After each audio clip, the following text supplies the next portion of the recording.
édition du journal de la ville, Madame, Messieurs, bienvenue et voici les titres de votre journal. Les épreuves de dissertation confirmées pour les 12 juillet en RDC, sauf pour les élèves sinistrés du volcan et victimes de violences à Djougou et Imuru dans l'est du pays. Confirmation du ministre de l'EPST Tony Mwaba, c'est mardi 29 juin à travers un communiqué. Dans un autre registre impayé depuis plusieurs mois, les agents de la SCTP menacent d'aller en grève et appellent au traitement du dossier relatif à la créance de leur société sur l'État au prochain conseil de ministres pour sa finalisation. C'est tout pour les titres. Encore une fois, bienvenue dans ce journal. 61 ans après l'indépendance du Congo, que pouvons-nous retenir du combat politique mené par les héros national Patrice Emery Lumumba et l'actualité politique de l'heure? Toutes ces questions ont fait l'objet d'une conférence de presse tenue ce 29 juin 2021 à Faden House parmi plusieurs partis politiques qui défendent la vision lumumbiste en RDC. Le RPDR, Rassemblement du peuple pour la démocratie et la République. Dans son allocution, le président national Bob Olabwe a tracé l'historique de Patrice Emery Lumumba et dit que la pensée politique de celui-ci était anticoloniale et anti-impériale, après avoir observé une minute de silence à l'honneur de Lumumba. La personnalité mythique et légendaire de Patrice Emery Lumumba, le premier ministre congolais, du panafricanisme, continue toujours à hanter la mémoire historique et universelle. Mais la pensée politique de Lumumba, c'est une pensée anticoloniale, mais aussi anti-impérialiste. Donc partout où la colonisation se manifeste, Lumumba se met debout pour se battre. Le RPDR étant un parti qui lutte pour la démocratie, pour Bob Olabwe, la situation politique de l'heure est caractérisée par des violations multiples de la Constitution et de corruption, d'où il estime que si Lumumba était vivant jusqu'à nos jours, il allait mieux mener ses combats que les autres. La situation politique est caractérisée par des violations multiples de la Constitution par le régime de Félix Tshisekedi. Aujourd'hui, ce régime veut politiser la CENI. Aujourd'hui encore, la sociopolitique est caractérisée par le fait que la corruption est élevée à un certain niveau. Arrivé au jeu des questions et réponses, Bob Olabwe soutient que la RDC n'est pas encore vraiment un État indépendant.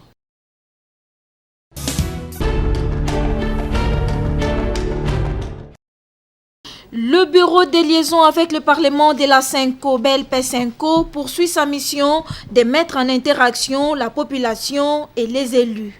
Après les districts de la Lukunga et Funa, ce mardi 29 juin, le BLP Senko était dans la commune de Kisenso pour le même exercice. Ici, la base de Kisenso était devant son élu Daniel Kwenji Kampata pour lui soumettre ses préoccupations car buté par plusieurs difficultés. Moi, exactement, c'est ça. Nous avons besoin de télémis de fumoli au minimum et côté. Nous avons 4 heures pour que nous mal. Et puis, nous avons besoin de la biscate. Dans le cas où maman, nous avons violé, nous avons fait abassi, nous avons fait victime de viol. Nous avons pas député, parce que le deux points qu'ils ont construit sur de la paix, et qu'on crée ma cambouya ma paix, et qu'on lit moi. N'a évité quelles sont les actions et l'inabiso a compris ça là dans le.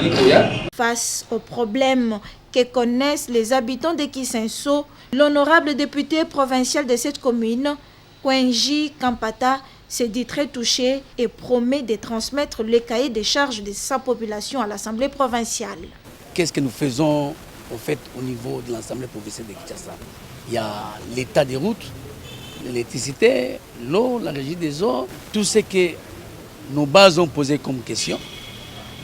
Je vais ramener ça au niveau de l'Assemblée provinciale. Ce dialogue entre la base de Kisenso et son élu est salué par le coordonnateur de la cellule gouvernance participative, ville, province de Kinshasa, Bertin Kanyinda. Nous avons remarqué qu'il y a un fossé entre les députés et la population. Depuis que ils étaient élus, ils sont partis, ils ne revenaient pas vers la population. C'est comme ça que nous saluons les projets ici du BLP qui fait que nous soyons en interaction avec ces députés. Comme dans toutes les communes, les boîtes à images sur la redevabilité des élus à la base ont été remis pour une large sensibilisation.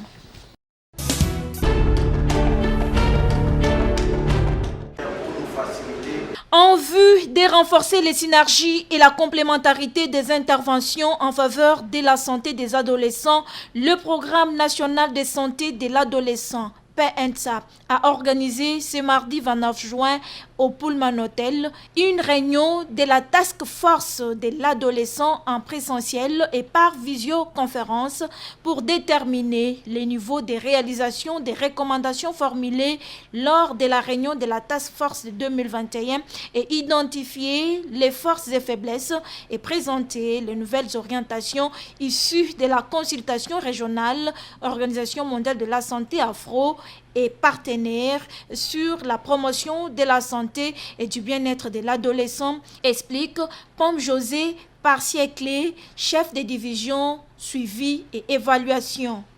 On a réuni tous les acteurs pour pouvoir évaluer, voir où est-ce que nous en sommes avec la mise en œuvre des activités en rapport avec la santé sexuelle et reproductive des ados et des jeunes.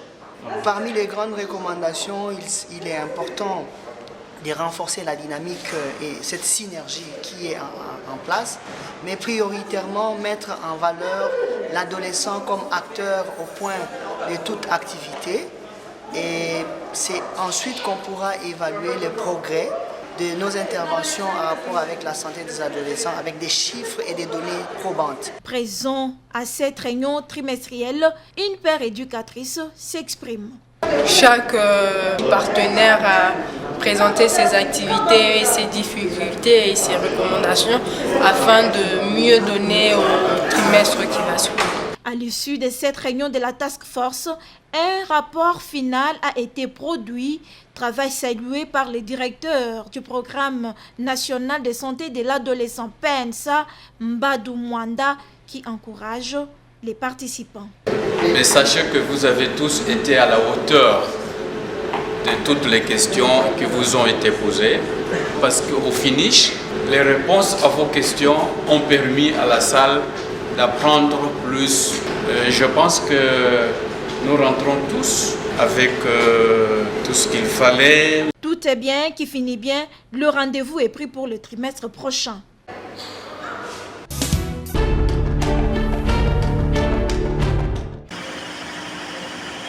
Au troisième jour des essais, des nouvelles machines installées à la centrale thermique BD Kananga, les experts de la Société nationale d'électricité SNEL SA ont procédé ce lundi 28 juin, tard dans la soirée, au contrôle des puissances des groupes à vide.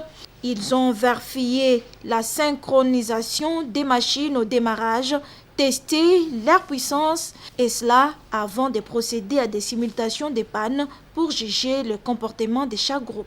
Les conseillers Ngoï et le coordonnateur provincial se sont exprimés à ce sujet.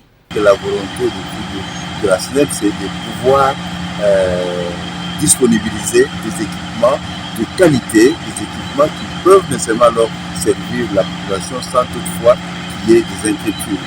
Et surtout, nous avons besoin, c'est qu'on puisse améliorer la qualité. La qualité, en fait, délivrer à la SNEL, c'est ainsi que vous voyez là, on est là en train de pouvoir simuler,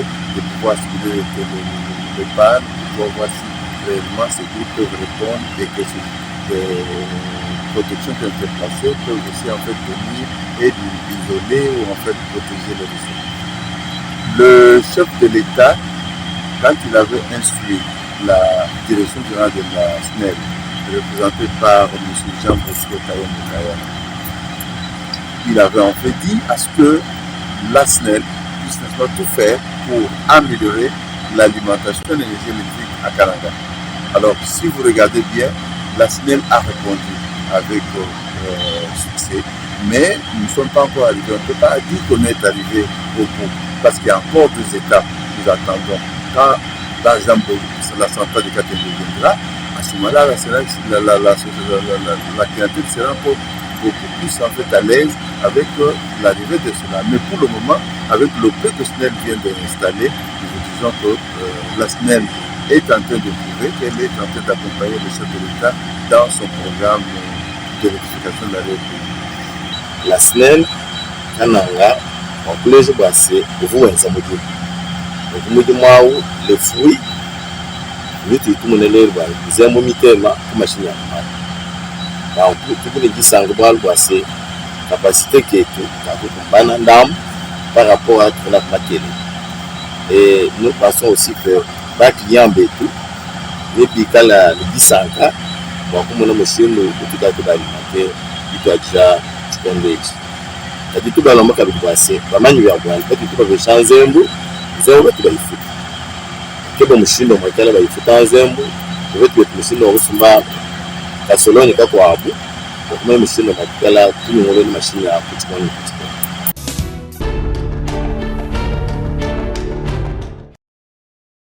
Les syndicats Union nationale de travailleurs du Congo UNTC contre la pauvreté, voilà pourquoi ces différentes formations en faveur des femmes œuvront dans l'informel pour les initier à produire et à transformer des produits alimentaires dans la ville-province de Kinshasa et devenir autonomes, surtout en cette période où la COVID-19 bat son plein.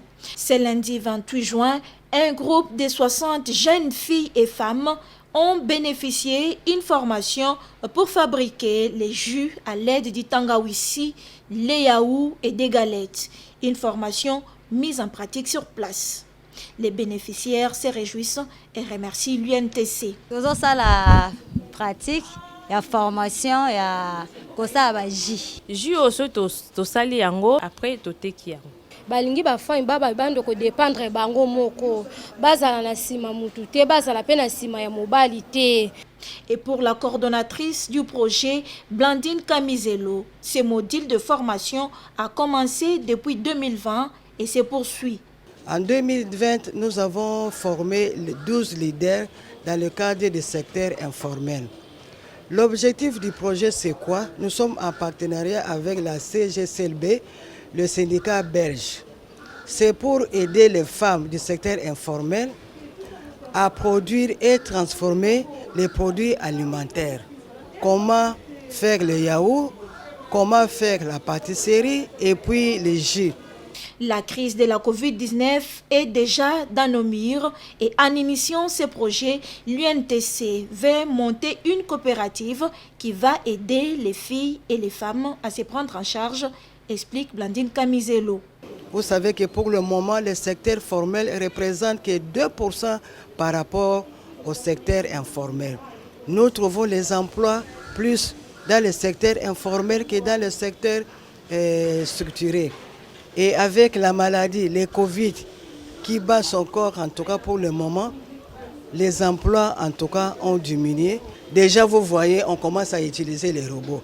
Et dans 30 ans, 50 ans, quelle sera la situation des emplois?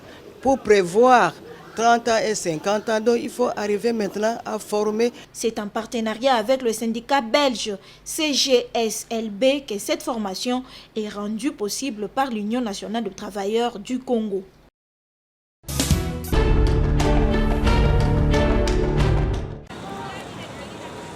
Le baptême est un sacrement par lequel l'on devient chrétien. C'est pourquoi le centre d'accueil Kimbanguiste dans la commune de Kassavubu a servi de cadre pour la cérémonie de baptême de plusieurs de ses fidèles le 6 juin dernier, ce avant l'annonce de la 3e vague de la maladie à coronavirus. Au cours de cette journée dominicale, 3 fêtes ont été célébrées, entre autres les centenaires de l'envahissement de la cité sainte de Kamba par les Morels et le sacrement de baptême sous l'ordre de son éminence Simon Kimbangu Kiangani. Au total, 2839 nouveaux fidèles ont pris l'engagement de devenir chrétiens kimbanguistes, tous venus de 19 communes de la ville-province de Kinshasa. Sirbin Swaleng, représentant provincial ville de Kinshasa, revient ici sur l'essence du baptême. Nous avons reçu 3 catégories de fidèles. Premièrement, ce que nous appelons communément les Saint-Elama. ils étaient au nombre de 600 et quelques. Et deuxième catégorie, c'était les reconvertis. Ils étaient au nombre de 169. Et troisième catégorie, ce que nous appelons les Balandi.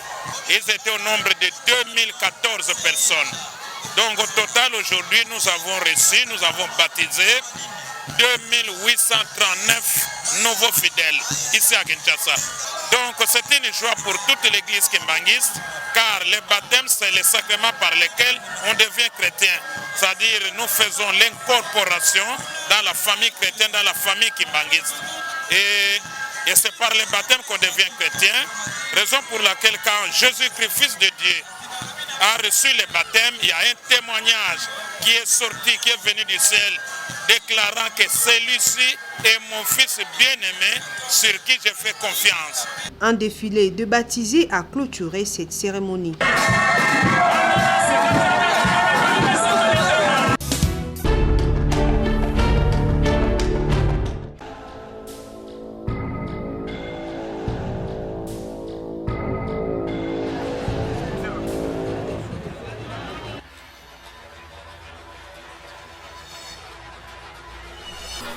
Maman, par ici. Oh, bonjour. Bonjour papa. Présenté. Ngai comme ngai madame maman Mbali Osombo, nazali commerçante. Comme la Ngaziza, sa commerçante, Où sont vos marchandises? Elles sont là.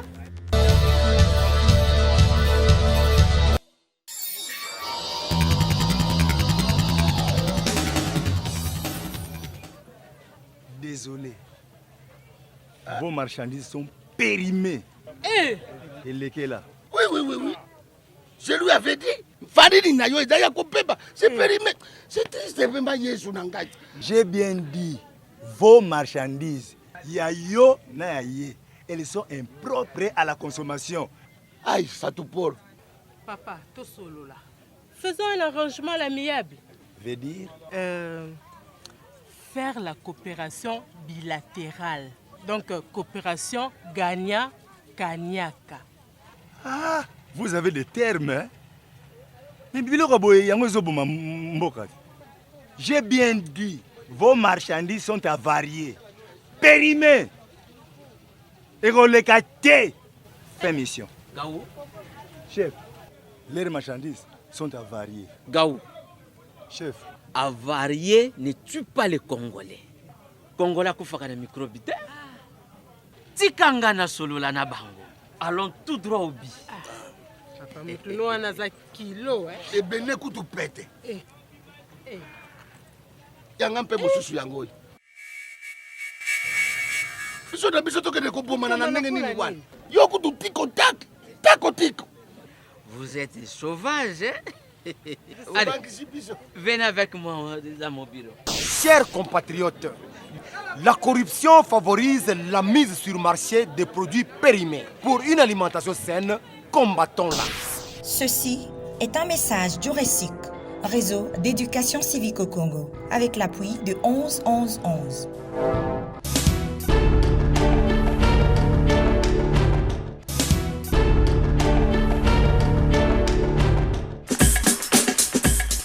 Madame, Messieurs, c'est par ici que nous bouclons complètement cette session d'information du Journal de la Ville. Merci de l'attention soutenue.